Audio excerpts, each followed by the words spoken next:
Good morning friends, so welcome to the prelims booster session. आज का पहला topic है global stock take at COP28। Topic आपके environment के लिए इम्पॉर्टेंट है।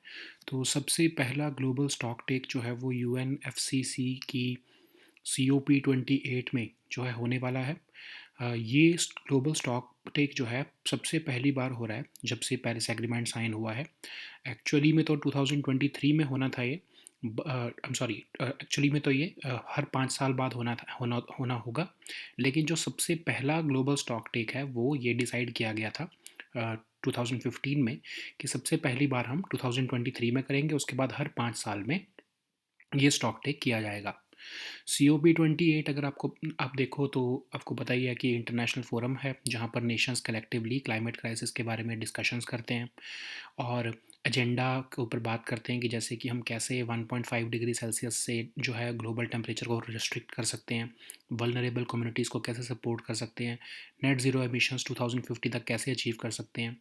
ठीक है, तो अब जो है अगर हम देखें तो पेरिस क्लाइमेट चेंज एग्रीमेंट के बारे में, तो रीसेंट साइंटिफिक फाइंडिंग्स कहती हैं कि हमें ग्रीन हाउस गैस एमिशंस लगभग 43% तक कम करनी होंगी 2030 तक।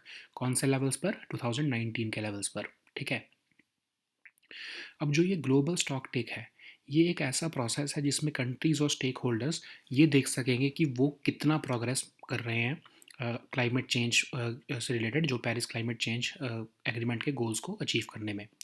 ग्लोबल स्टॉक टेक बेसिकली एक ऑडिट है। ये हर 5 साल में किया जाएगा। सबसे पहला जो है COP28 में किया जा रहा है। 2015 में डिसाइड किया गया था कि जितनी कंट्रीज़ हैं वो सब अपनी नेशनली डिटरमिन्ड कॉन्ट्रीब्यूशंस बताएंगी कि कितना वो रिडक्शन टारगेट रखेंगे अपना, और उसके बेसिस पर ही ये देखा जाएगा हर 5 साल में कि उन्होंने कितना उसको अचीव किया है उस टारगेट को। UN ने अभी एक टेक्निकल रिपोर्ट भी पब्लिश की, first global stock take report, जिसमें ये देखा गया कि अभी तो बहुत कुछ करना बाकी है, एम्बिशन को और इंक्रीज़ करना बाकी है। तभी जो है जो ये एवरेज ग्लोबल टेम्परेचर जो है उसको हम 1.5 डिग्री सेल्सियस या फिर जो 2 डिग्री सेल्सियस का गोल है तब हम उतना रिस्ट्रिक्ट कर पाएंगे। नेक्स्ट हम टॉपिक देखते हैं फेजिंग आउट ऑफ कोल। ये टॉपिक भी इन्वायरमेंट के लिए इम्पॉर्टेंट है। तो इंडिया ने एक triple global renewable energy, India जो है उन्होंने एक ऐसे टेक्स्ट से जो है साइन करने से मना कर दिया है जो कि ग्लोबल रीन्यूएबल एनर्जी कैपेसिटी को 2030 तक ट्रिपल करना चाहती है। क्यों? क्योंकि उसके अंदर ये मेंशन किया गया था कि कोल को फेज आउट किया जाएगा। अब अगर हम देखें तो इंडिया जो है वो अभी भी इलेक्ट्रिसिटी जनरेशन के लिए कोल के ऊपर डिपेंडेंट है। इंडिया ने अपनी 50% इलेक्ट्रिसिटी रिक्वायरमेंट्स रिन्यूएबल एनर्जी के साथ पूरी करने की जो है वो प्लेज तो लिया है 2030 तक और 2070 तक 100%। लेकिन अभी इमीडिएट फ्यूचर में इंडिया जो है वो कोल पर डिपेंडेंट है। पावर डिमांड भी इंडिया में जो है वो बहुत तेज़ी से बढ़ रही है। 2022 में जो है पावर डिमांड 8% के इंक्रीज़ हुई पिछले साल के मुकाबले। और अगर हम देखें तो इंडिया जो है लार्जेस्ट एनर्जी डिमांड ग्रोथ दिखा रहा है पूरे रीजन में या पूरे वर्ल्ड में। और ये आगे अगले 30 साल तक ये ट्रेंड विटनेस रहेगा। इंडिया जो है वो कोल प्रोडक्शन के ऊपर और कोल के ऊपर जो है अभी भी डिपेंडेंट है ऑफ कोर्स। और फॉसिल फ्यूल्स मेनली कोल हमारे अभी भी पावर सप्लाई का 75% जो है वो कंट्रीब्यूशन देते हैं। तो इंडिया जो है 500 गीगावाट्स की हमने जो है रीन्यूएबल एनर्जी कैपेसिटी प्रॉमिस तो की है, लेकिन हमने ये नहीं कहा है कि हम कोल को फेज़ आउट करेंगे। हमने कहा है कि हम फेज़ डाउन करेंगे कोल को, लेकिन फेज़ आउट नहीं कर पाएंगे। ठीक है, तो अगर हम देखें जो ये प्लेज जो इंडिया ने रिफ्यूज़ किया है साइन करने से, तो इस प्लेज में कहा गया है कि ट्रिपल करेंगे ग्लोबल रीन्यूएबल एनर्जी जो है 2030 तक। कोल को फेज़ आउट करने की बात की गई है, इसीलिए ऑफ कोर्स इंडिया ने जो है उसको साइन नहीं किया है। और इन प्लेजेस या इन अलायंसेस की कोई लीगल सेंटिटी तो नहीं होती है, लेकिन इंडिया कभी भी ऐसे प्लेटफॉर्म्स का इसीलिए पार्ट नहीं बनना चाहता। और इस टेक्स्ट में हेल्थ सेक्टर से रिलेटेड भी एमिशंस को कर्व करने की बात की जा रही है, जो कि ऑफ कोर्स इंडिया उसमें भी इन्वॉल्व नहीं होना चाहता है। नेक्स्ट हम टॉपिक देखते हैं परचेजिंग मैनेजर्स इंडेक्स। ये टॉपिक इकोनॉमी के लिए इंपॉर्टेंट है। तो इंडिया का जो मैन्युफैक्चरिंग सेक्टर है वो अच्छा परफॉर्म कर रहा है as per S&P global purchasing managers index, और ये अक्टूबर के मुकाबले जो है वो नवंबर में बढ़ा है। तो परचेजिंग मैनेजर्स इंडेक्स जो है वो एक इंडिकेटर होता है बिजनेस एक्टिविटी का, मैन्युफैक्चरिंग और सर्विसेज दोनों सेक्टर्स का। और एक सर्वे होता है ये, जिसमें कि रिस्पोंडेंट्स जनरली जो आपके परचेजिंग मैनेजर्स होते हैं कंपनीज़ के, उनसे जो है परसेप्शन लिया जाता है कि क्या उनके जो है एक महीने में क्या उनके बिजनेस वेरिएबल में चेंज आया है। ठीक है, इसको सेपरेटली कैलकुलेट किया जाता है मैन्युफैक्चरिंग और सर्विसेज सेक्टर के लिए। दो तरह के होते हैं, मैन्युफैक्चरिंग पीएमआई और सर्विसेज पीएमआई। ओके, अब मैन्युफैक्चरिंग पीएमआई कैसे डिराइव किया जाता है, अगर हम देखें तो 5 की वेरिएबल्स पर क्वेश्चंस पूछे जाते हैं परचेजिंग मैनेजर से, कि उनको कितने न्यू ऑर्डर्स आए, कितना आउटपुट रहा एम्प्लॉयमेंट के ऊपर, सप्लायर्स की डिलीवरी टाइम्स, और कितना उनके पास स्टॉक जो है वो आइटम का जो है परचेज पड़ा है। इसको हर मंथ के बेसिस पर जो है कैलकुलेट किया जाता है। और 50 से ऊपर अगर आपका पीएमआई स्कोर आता है तो आ रहा है, तो इसका मतलब बिजनेस एक्टिविटी एक्सपैंड कर रही है। ठीक है, पीएमआई डेटा जो है इंडिया में वो एस&पी ग्लोबल जो है वो निकालता है। नेक्स्ट हम टॉपिक देखते हैं, वाइट लंग सिंड्रोम। ये टॉपिक सोशल इश्यूज़ के लिए इंपॉर्टेंट है। तो एक रेस्पिरेटरी इलनेस जो कि नदर्न चाइना और ओहायो में यूएस में फैल रही है, उससे स्पेकुलेशन आ रहा है ऑनलाइन लोगों में कि क्या कोई न्यू पेंडेमिक तो नहीं आ रही है कोविड-19 के बाद। तो वाइट लंग सिंड्रोम में क्या होता है, डिस्टिंक्टिव वाइट पैचेस आ जाते हैं चेस्ट एक्सरेज में जो दिखते हैं, चिल्ड्रन में खासकर इफेक्ट होता है इसका। कॉजेज़ इसके हैं कि कई बैक्टीरियल, वायरल और इन्वायरमेंटल फैक्टर्स से ऐसा हो सकता है। कफ, फीवर, रनी नोज, फ्लेम जो है पाइल अप हो जाता है, साइनसेस हो जाते हैं, डिफ़िकल्टी होती है ब्रीदिंग में, फटीग फील होता है। ठीक है, ट्रीटमेंट जो जनरली इसमें फोकस रहता है कि निमोनिया के जो सिम्टम्स है उसको एड्रेस किया जाए, और रेस्पिरेटरी हेल्थ जो है पेशेंट्स की उसको इंश्योर किया जाए। नेक्स्ट हम टॉपिक देखते हैं, मिथोट्रिक्सेट। ये टॉपिक आपके साइंस एंड टेक के लिए इंपॉर्टेंट है। तो रिसेंटली एक न्यू हाईली फ्लोरेसेंट मटेरियल जो है वो, जिसकी ऑप्टिकल प्रॉपर्टीज़ बहुत अच्छी हैं, वो पाया गया है, जिसको फॉस्फोरिन, सिस्टीन और गोल्ड के जो है मिलाकर वो प्रोड्यूस किया गया है। इसका यूज़ क्या होगा, ये एक विजुअल सेंसिंग प्लेटफॉर्म बनेगा एंटी कैंसर ड्रग मिथोट्रिक्सेट को डिटेक्ट करने के लिए। अब क्यों डिटेक्ट करने की ज़रूरत है, मिथोट्रिक्सेट है क्या, ये भी देख लेते हैं। तो एक widely used anti cancer drug है, लेकिन अगर ये बॉडी में इसकी ओवरडोज 10 घंटे से ज़्यादा रह जाए तो इससे जो है लंग्स की पॉइजनिंग हो सकती है, अल्सर्स हो सकते हैं स्टमक में, हार्ट स्ट्रोक हो सकता है। एमटीएक्स जो है बहुत ही एक्सपेंसिव भी होता है, और इसको अनवांटेड अगर ओवरडोज मिल जाए किसी पर्सन को इस ड्रग की, तो जो है बहुत ही घातक सिद्ध हो सकता है। ठीक है, इसीलिए ट्रेडिशनल प्रोसीजर्स का अभी तक इस्तेमाल किया जाता था, जो कि टाइम कंज्यूमिंग थे, कॉम्प्लेक्स इंस्ट्रूमेंट्स का इस्तेमाल होता था इसको बॉडी में डिटेक्ट करने के लिए। लेकिन अब जो ये न्यू मटेरियल मिला है, तो इससे हम आसानी से इस ड्रग को बॉडी में आइडेंटिफाई कर पाएंगे। कैंसर तो आपको पता ही है कि बॉडी के सेल्स जब अनकंट्रोलेबली ग्रो होने लगते हैं और other parts of the body में बढ़ने लगते हैं, उस डिजीज़ को हम कैंसर कहते हैं। किसी भी part of the human body में ये हो सकता है। नेक्स्ट हम टॉपिक देखते हैं, allied climate partners.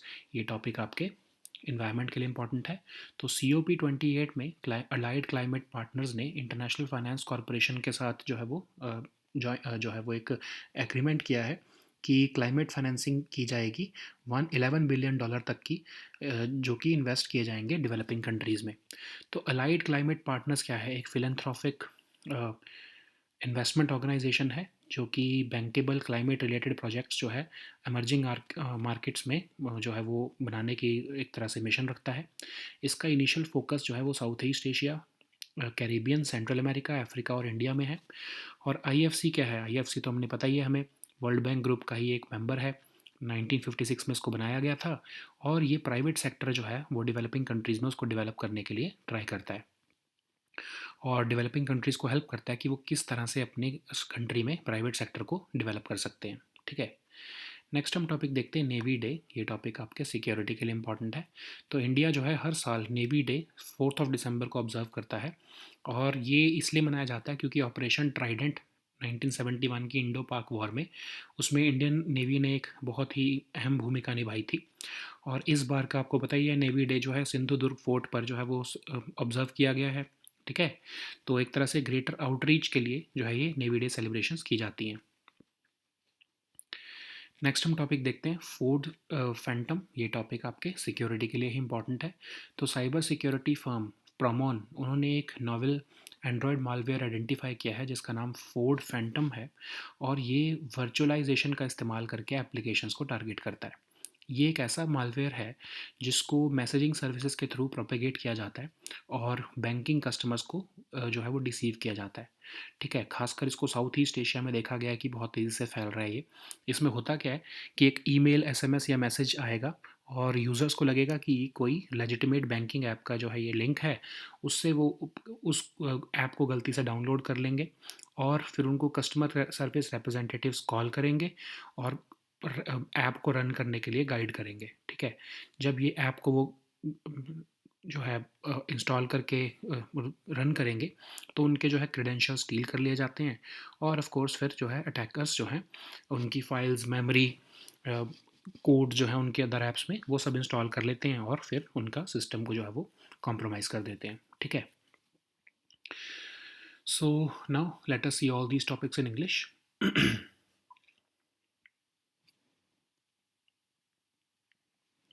So the first topic is global stock take at COP28. This topic is important for your environment section. So the first ever global stock take is set to conclude at UN Climate Change Conference 28 COP28, which is being held in Dubai. So this is the first time since the signing of the Paris Agreement in 2015 the global stock take is happening, and the results of this global stock take will determine what actions must be taken in the future.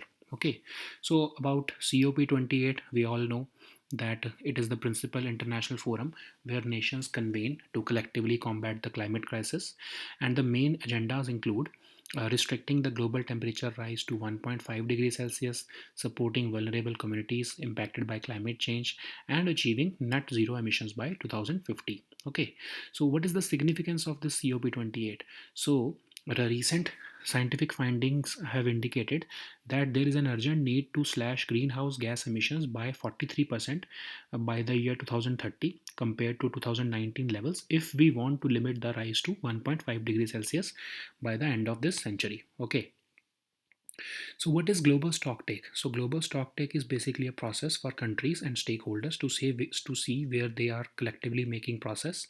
So this global stocktake is like a taking inventory or an audit. So this stocktake would take place every 5 years, and in the Paris Agreement in 2015, it was decided that the first global stock take would happen in 2023, and after that, every 5 years, this stock take would conclude. Okay, so this in 2015 at the Paris Summit, COP29 made it mandatory for all countries to set emission reduction targets, and they were called the nationally determined contributions. And this stock take is basically auditing the promises which have been made by the states themselves. So recently, UN has published a technical report on the first global stock take in September 2023, and it has found that implementation must accelerate to increase ambition across all fronts. And if we want to uh, make progress, then average global temperature that average global temperature has already increased by 1.2 degrees Celsius since pre-industrial times, and there is progress, but we need to do much more to limit the increase in temperatures by up to 1.5 degrees Celsius. So the next topic is phasing out of coal.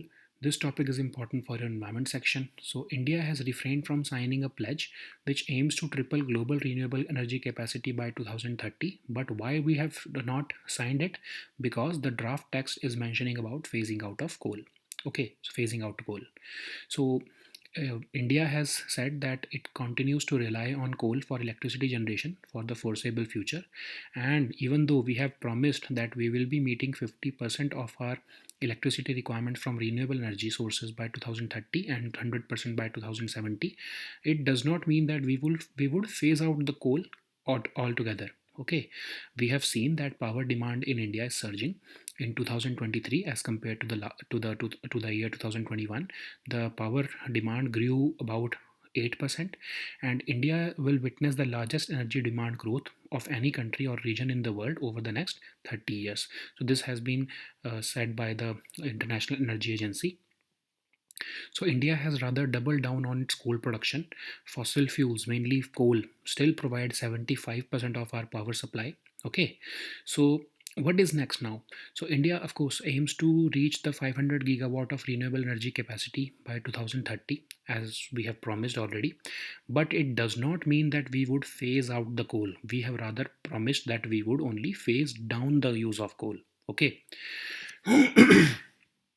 If we look at the pledges which India has refused to sign, then this pledge was mainly talking about tripling global renewable energy capacity by 2030, and there were references to coal phase out. That's why India was, of course, not willing to accept it. And these pledges may not have any legal sanctity, yet India wants to maintain its credibility. That's why we have rarely been part of such platforms.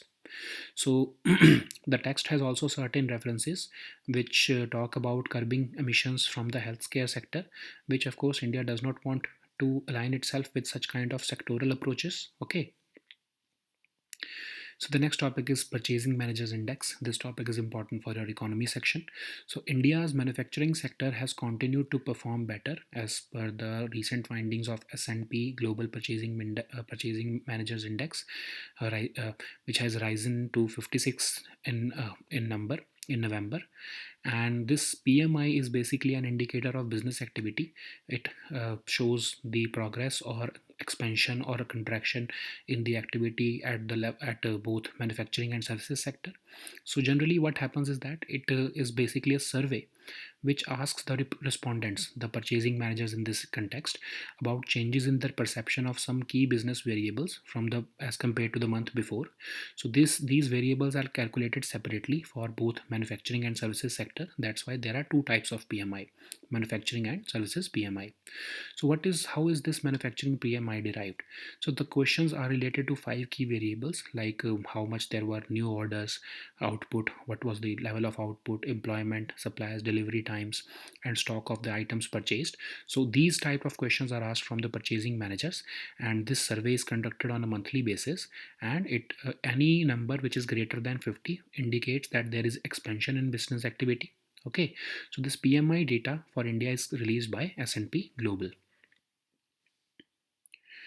So the next topic is white lung syndrome. This topic is important for your social issues. So an outbreak of a respiratory illness in northern China and Ohio in the US, the white lung syndrome, is sparking speculation online that if there is a new pandemic threat looming after COVID-19. So this white lung syndrome is basically when distinctive white patches appear on chest X-rays in affected children. So it is believed to be caused by a combination of bacterial, viral, and environmental factors. And the patients generally get symptoms like cough, fever, runny nose, phlegm, pile up in sinuses, difficulty breathing, and fatigue. So the treatment generally focuses on addressing the symptoms of pneumonia and ensuring the respiratory health of the patients.